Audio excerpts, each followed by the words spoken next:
Fast and Furious 5 is the movie that perfectly balances both elements of the franchise. Before this movie, it focuses on the street racing, and that's not quite my thing. I like a good racing movie once in a while. I'm not dissing anyone who loves the earlier movies, they're just not for me. And movie number 6 onwards, it gets increasingly ridiculous and pompous. Tanks, aircrafts, parachutes, submarines, culminating in the awful self-parody that is Fast X, a movie I couldn't get through more than half an hour of. Fast 5 perfectly balances both sides of the equation. It's the Goldilocks of the franchise. It's got some fun racing scenes. I'm not going to argue that dragging a bank vault through the streets of Rio is realistic, but it looks very restrained compared to the later movies. There's plenty of stuff here which, when you allow yourself to think about it, is a hint of what's to come. The ending of the train sequence feels like it's pushing the boundaries a bit to see what the audience will accept. The number of times that the prison bus rolls over in the opening sequence is a bit silly, and the idea of street racing police cars that you've just stolen makes no sense whatsoever. But it is a lot of fun. It's really fun. It's a movie you can just sit back, enjoy, and allow yourself to be entertained. In the beginning, Dom is on the prison bus and Brian and Mia break him out. They escape to South America, but obviously still need some money, and get recruited into a train heist where they steal some cars. One of the vehicles they're stealing looks particularly interesting, so the family decide to steal it. After some shenanigans, Brian and Dom discover they've got a computer chip which reveals the location of a drug lord's money. They decide they're going to steal the money and recruit a team to get it done. Meanwhile,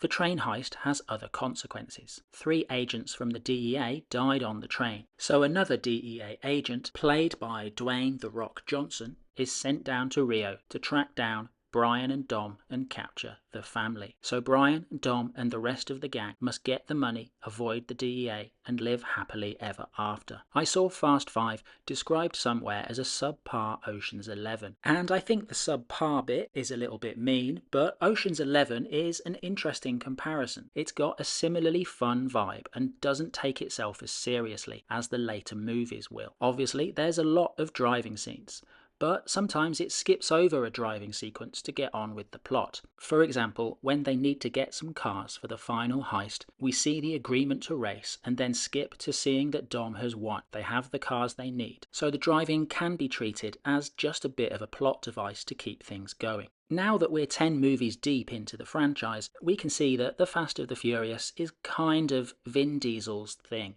and in Fast 5 there are some hints of the somewhat smothering presence that he becomes in the later movies. There's a couple of scenes where he talks too long. He's not a great deliverer of dialogue. Honestly, if you want to see a good Vin Diesel performance, Pitch Black is the movie to watch. What I like about Fast 5 is the ensemble. It works best when the characters are playing off against each other, reining in the frankly bad acting of Vin Diesel. Obviously there's Paul Walker as ex-FBI agent Brian O'Connor. Tyrese Gibson and Ludacris are a lot of fun. Looking at their filmography, neither of them have done anything as big as the Fast and Furious franchise. They work regularly as actors and obviously both come from music backgrounds. Gal Gadot also isn't a great actress. Other than Wonder Woman, I can't think of a movie she's been in that I enjoyed as much as Fast 5.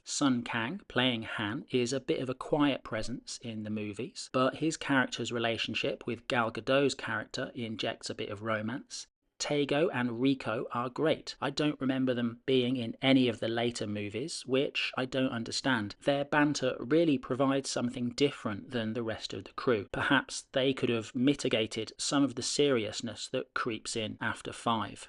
The point is that none of these characters are expected to carry the movie by themselves. Even Vin Diesel is just one of the gang. Each of them contributes a little bit, and that gives the whole thing a lighter tone, and made me more invested in what happened to the characters than I felt in subsequent movies. The more I think about it, the more the Ocean's 11 analogy feels appropriate. And then there's Dwayne Johnson as the DEA agent tracking down the family. I don't really know how to talk about The Rock playing a character as such. It's just like The Rock, quote-unquote, policeman edition. When The Rock and Vin Diesel fight in the middle of the movie, it feels like the product of intense negotiations and choreography to make sure both of the actors come out looking good. A rare moment where it feels like real life is intruding on an otherwise fun fantasy. The fight is still a decent watch. The Fast and Furious movies are proof that franchises can go on too long and kind of get forced to up the stakes more and more into situations that it's difficult to find the words. Silly, ridiculous, they kind of don't seem adequate. The later Fast and Furious movies need their own dictionary to describe how preposterous things become. But if you only ever watch one Fast and Furious movie in your life, make it Fast 5. It's got the plot, it's got the action, and it feels like the people making it are having fun. There's no message here, it's just this old-fashioned desire to entertain. Sadly, in modern movies, that's a rare thing. It's well worth a watch. Thanks for watching.